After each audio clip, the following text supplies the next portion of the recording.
दोस्तों, आज की वीडियो में सुनेंगे मार्क्सिस्ट मास की प्रथम अध्याय की कथा। सनातन धर्म में मार्क्सिस्ट माह का धार्मिक महत्व है। लोक भाषा में इस माह को अघन मास भी कहा जाता है। यह मास भगवान श्री कृष्ण को अति प्रिय है। कार्तिक पूर्णिमा के खत्म होने के बाद से ही मार्क्सिस्ट माह की शुरुआत हो जाती है। मार्क्सिस्ट माह की शुरुआत 28 नवंबर 2023 को हो चुकी है। इस माह में श्री कृष्ण का ध्यान और उपासना सच्चे मन से करने पर सभी पापों से मुक्ति मिलती है। इसके साथ ही अमोघ फल की प्राप्ति भी होती है।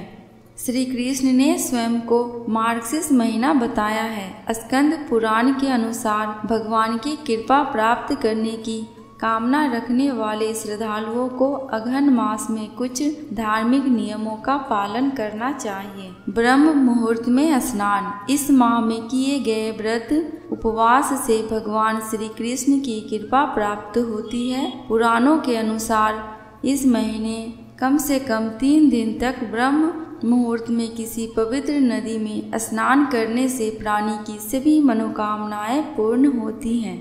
स्त्रियों के लिए यह स्नान उनके पति की लंबी उम्र और अच्छा स्वास्थ्य देने वाला माना गया है। श्री कृष्ण की पूजा। मार्गशीर्ष मास में विभिन्न प्रकार के पुष्पों, ऋतु फल, उत्तम नैवेद्यों, धूपों तथा आरती आदि के द्वारा प्रसन्नता पूर्वक श्री जनार्दन का पूजन करके सभी सांसारिक कष्टों से मुक्ति मिलती है। भगवान श्री कृष्ण को माखन मिश्री अत्यंत प्रिय है, इसलिए उन्हें रोजाना तुलसी दल डालकर माखन मिश्री का भोग लगाएं। इससे भगवान श्री कृष्ण आपकी हर विपदा को दूर करेंगे। शंख पूजन। इस महीने में शंख पूजन का विशेष महत्व है। साधारण शंख को श्री कृष्ण के शंख के समान समझकर उनकी पूजा करने से सुख सौभाग्य प्राप्त होता है। शंख में गंगा जल भरकर भगवान की आरती के बाद इस जल को पूरे घर में छिड़क दे। ऐसा करने से घर की नकारात्मक ऊर्जा दूर होती है, जिससे घर में सुख और समृद्धि आएगी। मंत्र साधना। अघन मास में जप तप ध्यान एवं दान करना शीघ्र फलदायी माना गया है। भगवान श्री कृष्ण की भक्ति और उनके मंत्रों का जाप करना इस माह में बहुत ही पुण्यदायी है। ओम नमो भगवते वासुदेवाय एक चमत्कारी मंत्र है। इस मंत्र का मार्क्सिस्ट माह में जरूर जप करना चाहिए। संतान से जुड़ी हर परेशानी को दूर करने के लिए मार्क्सिस्ट माह में कृष्णाय नमः मंत्र का दिन में 108 बार जप करना लाभकारी रहेगा। तुलसी की पूजा। कार्तिक की तरह इस माह में भी नित्य प्रति सुबह तुलसी को जल देने एवं शाम के समय घी का दीपक जलाने से श्री कृष्ण की कृपा आप पर सदा बनी रहेगी। गीता पाठ। शास्त्रों के अनुसार विशेष रूप से इस माह में गीता का पाठ करने से श्री कृष्ण बहुत प्रसन्न होते हैं। गीता का नियमित पाठ करने वाला व्यक्ति हमेशा प्रसन्न और भय मुक्त रहता है। गीता में भगवान श्री कृष्ण ने रणभूमि में अर्जुन को जो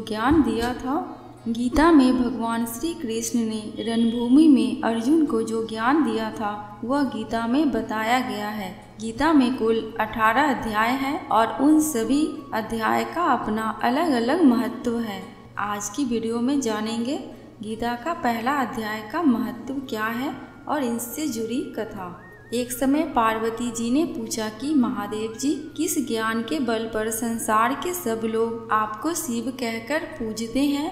मृग छाला ओढ़े और अपने सभी अंगों में शमशान की विभूति लगाए, गले में सर्प और नरमुंडों की माला पहने हुए हो, इनमें तो कोई भी पवित्र नहीं है, फिर आप किस ज्ञान से पवित्र माने जाते हैं? तब महादेव जी ने उत्तर दिया कि हे प्रिय सुनो, मैं गीता ज्ञान को अपने हृदय में धारण करने से पवित्र माना जाता हूँ। इस ज्ञान से मुझे बाहर के कर्म नहीं व्यापते। तब पार्वती जी ने कहा कि हे भगवान, जिस गीता ज्ञान की आप ऐसी स्तुति करते हैं, उसके श्रवण करने से कोई कृतार्थ भी हुआ है?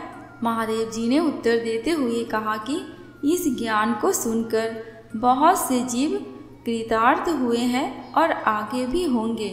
मैं तुम्हें एक पुरातन कथा कहता हूँ, तुम सुनो। एक समय पाताल लोक में शेष नाग की सैया पर श्री नारायण जी नैन मूंदकर आनंद में मग्न थे। उस वक्त भगवान के चरण दबाते हुए लक्ष्मी जी ने पूछा कि हे प्रभु, निंद्रा और आलस्य तो उन पुरुषों को व्यापता है जो जीव तामसी होते हैं, फिर आप तो तीनों गुणों से अतीत हो, आप तो वासुदेव हो, आप जो नेत्र मूंद रहे हो, इससे मुझे बड़ा आश्चर्य है। नारायण जी ने उत्तर देते हुए कहा कि हे लक्ष्मी, मुझको निंद्रा आलस्य नहीं व्यापता। एक शब्द रूप जो भगवत गीता है, उसमें जो ज्ञान है उसके आकार रूप है।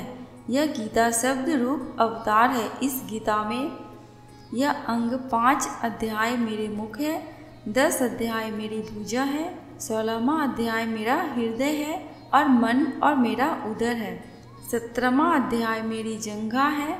गीता श्लोक ही मेरी नाड़ियाँ हैं और जो गीता के अक्षर है वो मेरा रोम है।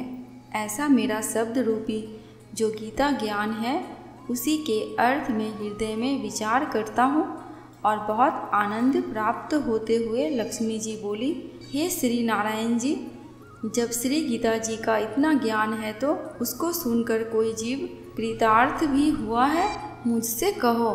तब श्री नारायण ने कहा, हे लक्ष्मी, गीता ज्ञान को सुनकर बहुत से जीव कृतार्थ हुए हैं, तुम श्रवण करो। एक व्यक्ति था जो चांडालों के कर्म करता था और तेल नमक का व्यापार करता था।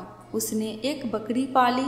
एक दिन वह बकरी चरने के लिए वन में गया और वृक्ष से पत्ते तोड़ने लगा। वहाँ उसे एक सांप ने डस लिया, जिससे वह तुरंत मर गया। मरने के बाद उसने बहुत से नरक भोगे और फिर उसका जन्म बैल के रूप में हुआ। उस बैल को एक भिक्षुक ने मोल लिया। वह भिक्षुक उस पर चढ़कर सारे दिन मांगता फिरता था। जो कुछ भिक्षा मांग कर लाता वह उसे अपने परिवार के साथ मिलकर खाता और वह बैल सारी रात द्वार पर खड़ा रहता। उसके खाने पीने का कोई भी ख्याल नहीं करता था और सुबह होते ही बैल पर चढ़कर फिर मांगने निकल जाता। जब बहुत दिन हो गए तो वह बैल भूख से गिर गया, लेकिन उसके प्राण नहीं निकले। नगर के लोगों ने देखा और उस बैल को कोई तीर्थ का फल दे तो कोई व्रत का फल दे, तब भी उस बैल के प्राण नहीं छूटे। एक दिन गणिका आई। उसने लोगों से पूछा, यह कैसी भीड़ है? तो उन्होंने कहा कि इसके प्राण नहीं निकलते, अनेक पुण्यों का फल दे रहे हैं तो भी इसकी मुक्ति नहीं होती। तब गणिका ने कहा कि मैंने जो कर्म किया है उसका फल मैंने इस बैल को दिया है। इतना कहते ही बैल की मुक्ति हो गई। तब बैल ने एक ब्राह्मण के घर जन्म लिया। पिता ने उसका नाम सुशर्मा रखा। उसके पिता ने उसे पढ़ाया लिखाया। उसको अपने पिछले जन्म की सूझ थी। उसने एक दिन मन में विचार किया कि जिस गणिका ने मुझे बैल की योनि से छुड़ाया था उसका दर्शन करूं। विप्र चलते चलते गणिका के घर गया और कहा, आप मुझे पहचानती हैं? गणिका ने कहा, मैं नहीं जानती, तुम कौन हो? तब उसने कहा कि मैं वही बैल हूँ जिसको आपने अपने पुण्य दिए थे। तब मैं बैल की योनि से छूटा था। अब मैं विप्र के घर जन्म लिया हूँ। आप अपना पुण्य बताएं। गणिका ने कहा, मैंने अपने जाने पुण्य नहीं किया, परंतु मेरे घर एक तोता है। वह रोज सवेरे कुछ पढ़ता है। मैं उसका वाक्य सुनती हूँ। उस पुण्य का फल मैंने तुम्हें दे दिया। तब विप्र ने तोते से पूछा कि तू सवेरे क्या पढ़ता है? तोते ने कहा, मैं पिछले जन्म में विप्र का पुत्र था। मेरे पिता ने मुझे गीता के पहले अध्याय का पाठ सुनाया करते थे। एक दिन मैंने गुरु से कहा कि मुझको आपने क्या पढ़ाया है? तब गुरुजी ने मुझे श्राप दिया कि तू तोता बन जा। इसके बाद से मैं तोता बन गया। एक दिन बहेलिया मुझे पकड़ ले आया और एक विप्र ने मुझे मोल ले लिया। वह विप्र भी अपने पुत्र को गीता का पाठ सिखाता था। तब मैंने भी यह पाठ सीख लिया। उसी दिन विप्र के घर में चोर घुस गए। उन्हें धन तो प्राप्त नहीं हुआ, लेकिन वह मेरा पिंजरा उठा ले आए। उनकी यह गणिका मित्र थी। वह मुझे उसके पास ले आए। सो मैं नित्य प्रातः गीता जी के पहले अध्याय का पाठ करता हूँ। जिसे यह गणिका सुनती है, पर इस गणिका को समझ में नहीं आती जो मैं पढ़ता हूँ। वही इस गणिका ने तेरे निमित्त दिया था। वह श्री गीता जी के पहले अध्याय का फल था। तब विप्र ने कहा कि हे तोते, तू भी विप्र है, मेरे आशीर्वाद से तेरा कल्याण हो। सो हे लक्ष्मी, विप्र के इतना कहते ही वह तोता भी मुक्ति को प्राप्त हो गया। तब गणिका ने बुरे कर्म छोड़ भले कर्म ग्रहण किए और नित्य स्नान करके श्री गीता जी के प्रथम अध्याय का पाठ करना शुरू कर दिया, जिससे उसकी भी मुक्ति हो गई। दोस्तों, कमेंट बॉक्स में भगवान श्री कृष्ण, भगवान विष्णु एवं माता लक्ष्मी की जयकारा लगाना बिल्कुल भी मत भूलना। आपको मेरे चैनल पे व्रत त्योहारों की जानकारियाँ एवं उनसे जुड़ी कथा कहानियाँ मिलती रहेंगी। अगर आपको ये वीडियो थोड़ी सी भी अच्छी लगी हो तो प्लीज़ मेरे चैनल को सब्सक्राइब करके मेरे वीडियो को लाइक एंड शेयर कर देना। अंत तक वीडियो में बने रहने के लिए आपका दिल से बहुत बहुत शुक्रिया।